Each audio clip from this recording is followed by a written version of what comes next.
Salam dəyərli izləyicilər, xoş gördük hər birinizi. Əziz Xural TV-nin və Səda TV-nin izləyiciləri, biz bir müddət öncə Nağıyev Zahid Həsənoğlu ilə, illərin doktoru ilə Bakı şəhərində, bu Ağ şəhərdə başına gələn problemlərdən danışdıq, müraciət elədik. Çox təəssüflər olsun ki, bugünə kimi heç bir nəticə əldə olunmayıb.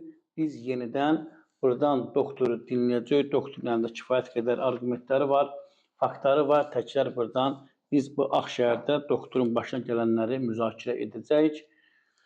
Belə, doktor buyurun. Keçən dəfəki verilişdən sonra heç bir hadisə baş verməyib. Ümumiyyətlə, neçə illərdir, 2017-ci ildən bu proses, bununla bağlı olan proses davam edir və bu işdə maraqlı tərəflər var. Və bu işin şişirdilməsində, büyüdülməsində, geniş yayılmasında maraqlı tərəflər var. Mənim bugünkü sözüm hörmətli cənab prezidentimiz İlham Əliyevədir. Cənab prezident, siz hamıdan gözəl bilirsiniz ki, tarixdən də yaxşı məlumatlısınız ki, həmişə rəhbərlərin ətrafında oturan, küllü miqdarda vəsait toplayan adamlar həmişə prezidentlər üçün, dövlət başçıları üçün təhlükə yaradıb. Bu günləri gördüyünüz kimi, əgər insanlar arasında böyük narazılıqlar varsa, şikayətləri varsa, bu dövlət qurumlarının hamısı məkirli, məqsədli əməllərinin nəticəsidir. Bunun üçün heç arayıb araşdırmağa dəyməz. Deməli, prezident administrasiyasının vətəndaşları qəbul şöbəsi var. Elə bir də ora müraciət edən şəxslərin siyasətine baxsınız hər gün. Görürsünüz ki, dövlət qurumlarının vətəndaşları olan münasibəti nə səviyyədədir? Hər bir rayonda icra başçılarının böyük bir komandası var. Cəmiyyətlə işləyir, xalqla işləyir. Nazirliklərin böyük, nəhəng potensialı var əhali ilə işləmək üçün. Ancaq şikayətlərin sayısı getdikcə genişlənir. Niyə? Bu qurumlarda oturan adamların vətəndaşlarla işləmək səviyyəsi yoxdur. Nəsə bacarmırlar? Xeyr, bacarırlar. Bunlar məqsədli sürətdə ölkədə narazılıq yaradırlar. Narazılığı da yaratmaq nə deməkdir? Vətəndaş, adi adamlardan, adi vətəndaşlardan sizə heç bir təhlükə yoxdur. Sizə və ümumiyyətlə aidiyyatı dövlət rəhbərlərinin heç bir təhlükə yoxdur. Bu günləri kimlərsə haradasa danışırsa, sosial şəbəkələrdə, ictimai yerlərdə bunun əsas səbəbi sizin ətrafınızda sizi sevməyən, sizi istəməyən, sizlə xalq arasında uçurum yaratmağa çalışan adamlardılar. Mən aciz bir misal göstərim sizə. Deməli, 2006-cı ildə siz gözəl bir tədbirin əsasını qoydunuz və icra etdiniz. Nə idi o tədbir? Hamıya məlumdur tarixdən. Qara şəhər necə əmələ gəlib? Qara şəhər ümumiyyətlə 1967-ci ildən BMT-nin çirklənmiş şəhərlər sırasında birinci yerlərdən birini tuturdu. Bu, həm bizim ölkəmiz üçün böyük bir mənfi göstərici idi, həm də əhalinin sağlamlığına ziyan verən bir nəhəng bir amil idi. Bu öndərimiz hələ bu məsələdən ötürü dəfələrlə təşəbbüs göstərmişdi, ancaq ölkəmizin iqtisadi vəziyyəti o vəziyyət deyil. İmkan vermirdi ki, bu tədbir yerinə yetirilsin. Sağ olun, var olun, Allah canınızı salamat eləsin. Siz artıq 2006-cı ildə 28 sentyabrda deməli 1697 nömrəli sərəncamı imzaladınız və Nazirlər Kabinetində göstəriş verdiniz ki, Ağ şəhərin, Qara şəhərin Ağ şəhərlə çevrilməsi üçün lazım olan bütün kompleks tədbirlərin icrasını yerinə yetirsin. Bu icra olundu. Bu tamamilə icra olundu. Deməli, 2011-ci ildə bu plan nə idi bu işin? Azərbaycan Respublikasının ekoloji vəziyyətinin yaxşılaşdırılmasına dair 2006-2010-cu illər üçün kompleks tədbirlər planının təsdiq edilməsi haqqında Azərbaycan Respublikası Prezidentinin sərəncamı var. 1697 nömrəli sərəncam bu sərəncamdır. Bu 2011-ci ildə. Bu 2006-cı ildə Bu sərəncam. 2006-cı ilin Cənab Prezidentin sərəncamıdır. Bəli. 2006-cı ildə oldu və 2007-ci ildə bu sərəncamın icrasına başlanıldı. 2007-də başlandı bu. Bəli. Deməli bu planın bir hissəsi də Xətai rayonunda Qara şəhərə aid idi. Xətai rayonunda yerləşən Qara şəhərə aid idi. Buradakı işi görmək üçün Bakı şəhər İcra Hakimiyyəti ADEC Azərbaycan İnkişaf Şirkəti ilə xüsusi razılaşma apardılar və buna aid də bir sərəncam imzalandı. 11 iyun 2007-ci il 262 nömrəli sərəncam. Bakı şəhər İcra Hakimiyyətinin başçısının sərəncamı. Bu sərəncamda deməli mən çox səni vaxt uzatmamaq istəmirəm. Buyur doktor, buyur. Bu istəmirəm. Deməli həmin sərəncamın 1.2 bəndində qeyd edilir. Ərazidə yerləşən, ərazi də hansı ərazidir? Demək Xətai rayonu Babək prospekti, Yavər Əliyev küçəsi, Nobel prospekti və Xəqani Rüstəmov küçələrinin əhatə etdiyi məhəllələrdə Nobel prospekti ilə Xəzər dənizi arasında yerləşən ərazidə yeni yaşayış binalarının və ictimai obyektlər massivinin layihələşdirilməsi və tikintisinə ADEC Azərbaycan İnkişaf Şirkətinə icazə verilsin. ADEC icazə verilsin. Bəli, ADEC Azərbaycan İnkişaf Şirkətinə icazə verilib, həvalə edildi. Artıq bu iş ona tapşırıldı. Deməli 1.2-ci maddəsində göstərilir. Ərazidə yerləşən, yəni sadaladığım ərazidə yerləşən yaşayış və qeyri-yaşayış tikililərinin sökülməsi, vəsaitin ödənilməsi və sakinlərin köçürülməsi müvafiq qanunvericiliyə əsasən ADEC Azərbaycan İnkişaf Şirkəti tərəfindən həll edilsin. Deməli bu məsələni bu şirkət həyata keçirsin. Bu şirkətdə yazılmayıb ki, insanların, bu sərəncamda yazılmayıb ki, insanların burada mülkləri əlindən alınsın, özü də küçüyə atılsın. Belə bir şey yoxdur. Sadəcə olaraq bu planın mahiyyətində o dayanırdı ki, bax, sadəcə mən öz sözümlə demirəm. Bu plan demək icra olundu 2010-cu ildə. 2011-ci ildə 24 dekabr 2011-ci ilin 24 dekabrında Cənab Prezident birinci xanımla bir yerdə bu Ağşəhərin təməl qoyma mərasimi keçirdi. Deməli plan, proqram, həmin o ekoloji və yaşlaşma dairəsinin plan 2006-2011-ci illər, 10-cu illəri əhatə edən plan icra olundu. 5 illik proqram həyata keçirildi. Keçiriləndən sonra Cənab Prezident gəlib Ağşəhərin təməl qoyma mərasimi keçirdi. 2011-ci ildə. 2011-ci ildə. 2010-cu ildə plan icra olundu. Bəli. Bir il hazırlıq tədbirləri görüldü. Tam həmin ərazi, belə deyək, əhali köçürüldü. Sonra bütün torpaq 9-11 metr dərinliyində çirkli torpaq daşındı. Təmiz torpaqla aynı rekonstruksiya olundu və Cənab Prezident həmin təmiz torpağın üzərində Ağşəhərin təməl qoyma mərasimi keçirdi. Orada Cənab Prezident sizin çıxışınızdan bir bəndi mən burada qeyd etmək istəyirəm. Bu mənim çıxışım yox, sizin çıxışınızdır. Prezidentin çıxışı. Bəli. Burada yazılır ki, öz maddi imkanlarını yaxşılaşdırmaq üçün orada müəyyən qurumlar və kənar şəxslər Ağşəhərin yerini, torpağı çirkləndirmişdilər. Burada siz qeyd edirsiniz ki, ancaq şəhərimizin ekoloji vəziyyətinə çox böyük zərbələr vurulmuşdur. Ekoloji normalara riayət etmədən neft əməliyyatlarının aparılması nəticəsində bura Qara şəhərə çevrildi.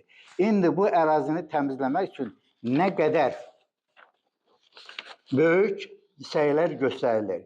Bir neçə metr dərinlikdə neft tulantıları çıxarıldı. Ekoloji tədbirlər görüldü. Bu sizin o vaxtı təməl qoyma mərasimində çıxışdır. Bəli, çıxışın bir hissəsidir. Burada da siz qeyd edirsiniz ki, yəni həmin plan icra olundu. Tamam. Demək biz oradan köçürüldük, əhali oradan köçürüldü, torpaq təmizləndi. Çünki əhali orada qala bilməz. Torpaq təmizlənibsə, orada əhali qala bilməz. Bu tamamilə belə. Deməli, bu işi də 262 nömrə Bakı şəhər İcra Hakimiyyətinin 11 iyun 2007-ci il tarixi 262 nömrə sərəncamı ilə ADEC Azərbaycan İnkişaf Şirkəti icra etdi. Burada heç bir şübhə yeri qalmır. Yəni, ADEC Azərbaycan İnkişaf Şirkətinə bu işin həvalə olunması Azərbaycan Respublika İqtisadiyyat Nazirliyi deməli 3 iyun 2020-ci il 55.05/2021 nömrəli bildirişində də, əhali olan bildirişində də, həm də Bakı şəhər İcra Hakimiyyətinə ADEC Azərbaycan İnkişaf Şirkətinə ünvanladığı bildirişdə göstərilirdi. Bakı şəhəri İcra Hakimiyyəti başçısının 2007-ci il 11 iyun tarixli 262 sayılı sərəncamına uyğun olaraq Xətai rayonunun Bəx sadaladığım ərazidə deməli ADEC Azərbaycan İnkişaf Şirkətinə icazə verilmişdir. Burada nə icazə verilmişdir? Ərazidə yeni yaşayış binaları, ictimai obyektlər massivinin layihələşdirilməsi, tikinti işlərinin aparılması, əhalinin köçürülməsi, demək, vəsaitin ödənilməsi ADEC Azərbaycan İnkişaf Şirkətinə həvalə edilir. Bütün işlər ADEC-ə həvalə olunur. Bunu mən yox, adi bir nazirlik də yox, İqtisadiyyat Nazirliyi bunu qeyd edir. Nazir rəsmən qeyd edir. Nazir rəsmən qeyd edir. Bunu təsdiq edir ki, ADEC Azərbaycan İnkişaf Şirkətinə tapşırılıb. Sonra Maliyyə Nazirliyi də belə bir deməli, vətəndaşları qəbul edərkən sizin köməkçinizin Mövsümov da onun familiyası. Bəli, səhv edirəmsə. İqtisadi Məsələlər və İnnovativ İnkişaf Siyasəti şöbəsinin müdiri. Köməkçisi ilə görüşəndə, biz vətəndaşlarla bir yerdə orada görüşəndən sonra Maliyyə Nazirliyinə göstəriş verdi, xahiş elədi, bilmirəm. Maliyyə Nazirliyi cənab Samir Şərifov bizi qəbul etdi. Qəbul edəndə o belə bir şey qeyd elədi ki, 29 iyun 2022-ci il deməli 1.1-2-2022-38-10 nömrəli vətəndaşlara müraciətində qeyd edir. Qəbul zamanı müəyyən edilmişdir ki, Elçin Əhmədov və nümayəndəsi olduğu 15 nəfər sakinin yaşayış evləri ADEC Azərbaycan İnkişaf Şirkətinə Ağşəhər layihəsinin inşası üçün Bakı şəhər İcra Hakimiyyəti tərəfindən ayrılmış əraziyə düşdüyündən ADEC-in cəlb etdiyi investorlar tərəfindən söküntü ərazisinə düşən evlər üçün ödəniləcək kompensasiyaların məbləği sakinlərə razılaşdırılmaqla investorların vəsaiti hesabına ödənilməlidir. Sakinlərlə razılaşdırılandan sonra. Göründüyü kimi, bu Maliyyə Naziri cənab Samir Şərifovun ifadələri. Sabiq nazir, bəli. Göründüyü kimi, yuxarıda göstərilən ərazidən əhalinin köçürülməsi dövlət vəsaiti hesabına deyil, investorlar tərəfindən onların vəsaitləri hesabına həyata keçirilmişdir. Belə olan halda isə dövlətin, o cümlədən Maliyyə Nazirlərinin bu işlərə müdaxilə etməsi mümkünsüzdür. Dövlətin, bir də təkrarım, dövlətin. Yalnız bunu həmən şirkət həyata keçirdə bilər. Həmin şirkət, yəni dövlət də, Xətai rayon İcra Hakimiyyəti də dövlət olduğuna görə onun müdaxiləsi, Maliyyə Nazirliyinin oraya vəsait ayrılması mümkün deyil. Mümkünsüzdür. Maliyyə Nazirliyi pul ayırmırsa, nətər bu işi görmək olar? Xətai rayon İcra Hakimiyyəti ilə bu işə müdaxilə edə bilər? Yuxarıda göstərilənləri, belə sözü gələn ərazidə obyektlərin satın alınması üçün dövlət büdcəsindən vəsaitin ayrılmamasını, yəni bu işlərin Ağşəhər layihəsinin icrası məqsədi ilə ADEC Azərbaycan İnkişaf Şirkəti tərəfindən cəlb edilmiş investorların vasitəsilə həyata keçirildiyini nəzərə alaraq, Xətai rayon İcra Hakimiyyətinin vəzifəli şəxslərinin sakinlərə belə tövsiyənin verməsinin əsassız olduğunu və bunun da vətəndaşları narahat edən məsələlərlə vaxtında aydınlığın gətirilməməsinə səbəb olduğunu hesab edir. Maliyyə Nazirliyi. Cənab Samir Şərifov bu ifadəni işlədir. Gələcəkdə belə hallara yol verilməməsi üçün tədbirlər görməsini xahiş edirik. Bu söhbət nədən gedir burada? Ondan gedir ki, Xətai rayon icra hakimiyyəti vətəndaşlara rəsmi surətdə məlumat verir ki, biz sizin evlərinizi Maliyyə Nazirliyinin ayırdığı vəsaitlə təmin edib köçürdürük sizi. Köçürtmə də normal köçürtmə də deyil, sadəcə onlara zor işlədir, zor tətbiq edirdilər. Öz üsulları ilə. Öz üsulları ilə. Və bir dənə də bilmirəm, mən görməmişim o adamı, qiymətləndirici o vaxt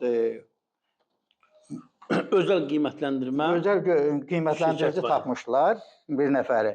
Deməli, onun bizim xəbərimiz olmadan o qiymətləndirib evləri. Güya Maliyyə Nazirliyi rəsmi sənədlər var, hamısı buradadır. Maliyyə Nazirliyi tövsiyə edib. Tövsiyə edib ondan. Maliyyə Nazirliyi deyir ki, mən tövsiyə eləməmişəm. Rəsmi surətdə. Mən isə o işə qarışmamışam, vəsait ayırmamışam.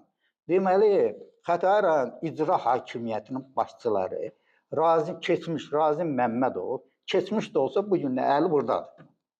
Bu işin içindədir adam. Bəli. Rafiq Quliyev və indiki başçı Rafiq Quliyev sadəcə olaraq əhaliyə saxta informasiyalar verir, özü qorxmur da, rəsmi surətdə verir. Maliyyə Nazirliyi sizin əmlakınızı, nə bilim, satın alıb, sizə bu qədər pul ayırıb, bir şey eləyib. Mən tək deyirəm, bütün kollektiv, demək olar ki, Qaraşəhərdən köçürülən əhali ilə sorğu aparılsa, bu məsələ aydınlaşar.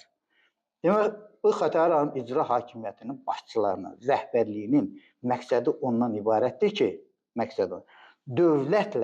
dövlətlə əhali arasında narazılıq yaratmaq. Bu məktubda da qeyd olunur. Cənab Samir Şərifov məktubunda da qeyd olunur. Bunların məqsədi ancaq əhali ilə xalq arasında. Əhali, xalq və prezident, dövlət arasında uçurum yaratmaq, narazılıq yaratmaqdır. Bunların məqsədi məlum məsələdir. Bunların külli miqdarda vəsaiti var, oğurluqdur, korrupsiya yolu ilə əldə olunub. Mətbuatda belə bir məlumat da getdi ki, Razi Məmmədov Sumqayıt şəhərində olan bir restoranda 235 milyona satır. Yəni bu günləri bu görünən tərəf. Bir də mən mətbuatda əldə elədim ki, onun 375 biraz astronomik rəqəmdir. Biraz inandırıcı mətbuatda getdi də bu. 375 binası var. Və orada da bir komendant təyin edib, oradan da bir obyekt kimi istifadə edir. Bu adam bilir ki, gec-tez, siz, cənab prezident, onun bu saxtakarlığını aşkar edib, ona qanuna uyğun şəkildə cəzalandıracaqsınız. Onun, Rafiq Quliyevin, bunların arxasında dayanan adamların bir məqsədi təbii ki, ortadadır. Təbii ortada. Bu cür adamlar ancaq sizi neytrallaşdırmaq üçün hər cür çirkəb əməlləri əl atırlar. Bunlar bu ADEC Azərbaycan İnkişaf Şirkətinə həvalə olunması barəsində o işin həvalə olunmasının məhkəmə qərarı da var. Məhkəmə qərarında bir sərəncam da olmalı, ona da münasibət bildirəsiniz. Bu məhkəmə qərarı da təsdiq edir ki, bu işi yalnız bu şirkət həyata keçirə bilər. Bu şirkət icra olunmalıdır. ADEC. ADEC Azərbaycan İnkişaf Şirkəti bu məsələni həll etməlidir. Demək, 2013-cü ilin 10 iyun tarixli Bakı şəhər İcra Hakimiyyəti deməli, Hacıbala Abtalov belə 225 nömrəli bir sərəncam imzalar. Sərəncamın gedişindən görünür ki, bu Abtalov başçı, Bakı şəhər İcra Hakimiyyətinin başçısı bu sərəncamı təpki altında, təzyiq altında yazıb, qeyd edib, verib daha doğrusu sərəncamı. Bu sərəncamda nə göstərilir? Sərəncamda yazılır ki, 262 nömrəli sərəncamda göstərilən vəzifələr 225-13-cü ildə, 2007-ci ildə o həmin ərazidə, yəni Ağşəhərin yerində icra olunacaq işləri tapşırıb ADEC Azərbaycan İnkişaf Şirkətinə 2006-cı ildə Bakı şəhəri icra etmək 2007-ci ildə 262 nömrəli sərəncamla tapşırıb ADEC Azərbaycan İnkişaf Şirkətinə. 2007-də belə tapşırılıb. Belə tapşırılıb. O da icra. İkinci dəfə 2013-cü ildə. Bu hörmətli Hacıbala Abutalı bu 7 ildən sonra bir sərəncam verir. Bir sərəncam verir. Həmin ərazidə 262 nömrəli sərəncamda göstərilən vəzifələri tapşırır Xətai rayon İcra Hakimiyyətinin başçısı Razim Məmmədova. Möhtərəzədə Razim Məmmədov. Konkret Razim Məmmədova tapşırır.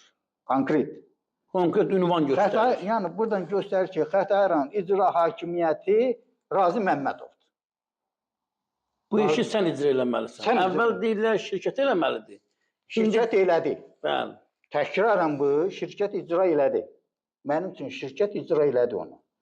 İndi bu 213 nömrəli 2013-cü il tarixli 225 nömrəli sərəncamı Bakı şəhər icra hakimiyyəti həmin vəzifələri əhalinin oradan köçürülməsi, vəsaitin ödənilməsi, qanuna uyğun şəkildə bunu eləməsi, Razim Məmmədova ünvanlaması nədən xəbər verir? Bu əvvəla bu sərəncamın quruluşu qanuna uyğun şəkildə tərtib olunmayıb. Bu Azərbaycan Respublika Konstitusiyasının 149-cu maddələrinin prinsiplərinə tamamilə zidd olan bir şeydir. 213 nömrəli sərəncam tamamilə qanunsuzdur, əsassızdır, saxtadır və bununla bu sərəncam siz cənab prezidenti üzr istəyirəm ifadəmə, bunu mən burada işlətməməliyim, dəfələrlə sizə də məlumatlar göndərmişəm, köməkçilərinizin də bu işdən xəbəri var, Respublika Prokurorluğunun da bu işdən xəbəri var, Daxili İşlər Nazirliyinin də xəbəri var, bütün qurumların bu işdən xəbəri var. Bu 213 nömrəli, 225 saylı sərəncam onu göstərir ki, güya siz 2011-ci ildə danışdıqlarınız feyqdir və həmin planda icra olunmayıb. Bu bir fəlakətdir. Bu bir fəlakətdir. İcra başçısı prezidentin güya ki, o boyda tədbir olmur. Bəli. Sərəncam bunu göstərir.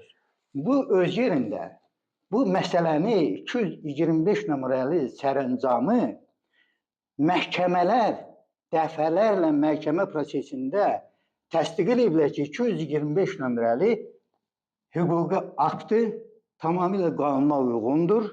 Bu nəyi göstərir? Hətta bu az imiş kimi. Demək, Azərbaycan Respublikası adını Azərbaycan Respublikası Ali Məhkəməsinin qərardadır. İnzibati kollegiyası qərardat da çıxardı. 01-2022-ci il. Bəli. Orada Azərbaycan Respublikası Ali Məhkəməsi İnzibati kollegiyası Məmmədov Xəqani Səyyədoğlu'nun sədrliyi ilə. Bəli. Buna Xəqani müəllim də Ali Məhkəmədə İnzibati kollegiyanın sədridir. Burada həmin 225 sayılı sərəncama artıq məhkəmə tərəfindən hüquqi əsas verilir. Yaxşı, 262 nömrəli sərəncam nə oldu? 225 nömrəli sərəncamın Ali Məhkəmədə təsdiq olunması ondan xəbər verir ki, 262 nömrəli sərəncam icra olunmayıb, dövlət planı icra olunmayıb, dövlət proqramı icra olunmayıb, prezidentin də təməl qoyma mərasimi 2011-ci ildə təməl qoyma mərasimi kölgə altına düşüb. Bu 2013-cü ilə kimi olmuş işlərin hamısı düşür kölgə altına. Bəli, hamısı düşür kölgə altına. Bu artıq nəyinsə sübut olmağına, müstəntiqin, nə bilim, istintaqı işin aparılmasına ehtiyac yoxdur. Sadəcə olaraq Ali Məhkəmənin belə bir 225 nömrəli haqq verməsi, həyatı bir güc verməsi, həyatda təsdiq etməsi artıq cənab prezident, bu dözülməz bir şeydir. Mən ona görə də bu çıxışımı istər-istəməz narahatçılığım olsa sizə çatdırmalıyam. Çox xahiş edirəm sizdən. Bir şey də qeyd edeyim. Deməli, biz o vaxtı kollektiv surətdə həmin o Qaraşəhər vətəndaşları biz Rafiq Quliyevin qəbulunda oldu. Dedik ki, axı Hazırki icra başçısının. Ona dedik ki, axı Maliyyə Nazirliyi cənab Samir Şərifov belə bir söz dedi. O dedi ki, cəmaətin dedi, onlar başqa, biz başqa. Yəni açıq-saçıq Samir Şərifov sizin tərəfinizdeydi. Cənab Nazir sizin tərəfinizdeydi. Və onların bu təpkisinə qarşı müqavimət göstərirdi ki, siz bu hərəkəti niyə edirsiniz dövlətə qarşı? Rafiq Quliyev orada deyir. Onlar başqa, biz başqa. Yəni dövlət başqa, cənab prezident, Samir Şərifov kimi adamlar və onlara münasib, onlarla bir dəstədə olan, sizin arxanızda dayanan, sizə dostluq edən, sədaqətli olan şəxslər başqa, Rafiq Quliyevin dəstəsi isə tamam başqa. Hətta bunun özünün dəstəsi var, bunu belə çıxır. Bəli, doğrudan da olar, bax, Samir Şərifov getdi istirahətə. İstirahətə getmək deyərlərdi ona. Samir Şərifovun Maliyyə Nazirliyindən, bilmirəm, nə vasitə ilə getdi. Uzaqlaşdırdı. Və Ali məhkəmədə də Samir Şərifov Maliyyə Nazirliyinin üstünə təpki gəldilər ki, sən kimsən ki 225 nömrəli sərəncama qarşı çıxırsan. Ali məhkəmənin qərardadında var. Bəli. Bu çox təhlükəli dəstədən söhbət gedir və mən hiss edirəm ki, bu adamlar sizə qarşı həm daxildə, həm xaricdə özlərinə bab, özlərinə layiq mübarizə aparırlar. Bu mübarizə mənimlə deyil, o mübarizə sizə qarşıdır. Siz mənim üçün dəyərlisiniz. Xahiş edirəm, Ağşəhərdə bugün tikilən evlərin hamısı qanunsuz tikili sayılır. Çünki buna əsasımız varmı? Var. 262 nömrəli sərəncamın, 262 nömrəli sərəncamın. Demək, 3-cü bəndində göstərilir. Azərbaycan Respublikası Torpaq Məcəlləsinin 66, 67 və 68-ci maddələrinə uyğun olaraq sifarişçi daşınmaz əmlakın Dövlət Reyestri Xidmətinin Bakı Şəhər Ərazi İdarəsinin torpaq sahəsi üzərində hüququnu təsdiq edən çıxarış almalıdır. Bu günlər orada tikilən binaların, obyektlərin, sosial tikililərin altındakı torpaqlar özəlləşdirilməyib. Özəl mülkiyyət deyil. Sübut. Mənim əlimdə bir sayılı Bakı Ərazi İdarəsindən aldığım araç var. Mənim orada 2 torpağım mənim adımadır. 2 evim mənim adımadır. Orada qeydiyyatdasın. Və orada qeydiyyatdayım. Və hamı belə. Və bu necə olur ki, deməli, tikintidə təhlükəsizlik dövlət nəzarəti agentliyi hardasa kimsə bir balaca tövlə tikir, dam tikir. Onun üstünə gəldə icazəsidir. Bu hara baxır? Elə bu agentlik özü də bu şəbəkənin bir qanadıdır. Mənim sizdən bir xahişim var. Bu çirkabı, atılan çirkabı təmizləmək üçün bu məsələni kökündən həll edin. Çünki bu gələcəkdə sizin üçün xoşa gəlməz, arzu olunmaz bir...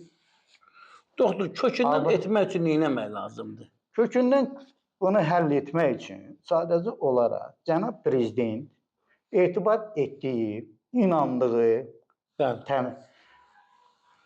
bir şəxsi ayırmalıdır ki, bu məsələni həll etsin. Cavabdehlər hamısı, günahkarlar hamısı qanuna uyğun cəzaları alınsın, cəza verilsin. Onların əlindəki bütün vəsaitlər, nə qədər vəsait toplayıblarsa, əllərindən alınsın və dövlətin büdcəsinə köçürülsün. Bunların əlində pul qaldıqca, pul ağıllı insanı müdrik edir. Ağılsız insanları qudurdur. Arınlayırlar. Bunlar, cənab prezident, mən 10-cu sinifdə bir Hind kinona baxdım, orada bir şey var idi. Deyir ki, dadanmış, qudurmuşdan pisdir. Bunlar dadanıblar. Və siz bunları vəzifədən uzaqlaşdıranda elə bilirsiniz ki, onları neytrallaşdırdınız. Xeyr. Onların əlində küllü miqdarda vəsait var. Və sizə qarşı potensial və bu günləri aktiv şəkildə çevrilmiş hərəkətdədirlər. Bunların vəsaiti əlindən alınmayana qədər, bunlar öz qanuni cəzalarını almayana qədər belə də olacaq. Ağşəhərdəki bütün torpaq hamısı orada tikilən, necə tikilib o tikillər, onların hamısı aydınlaşdırılmalıdır.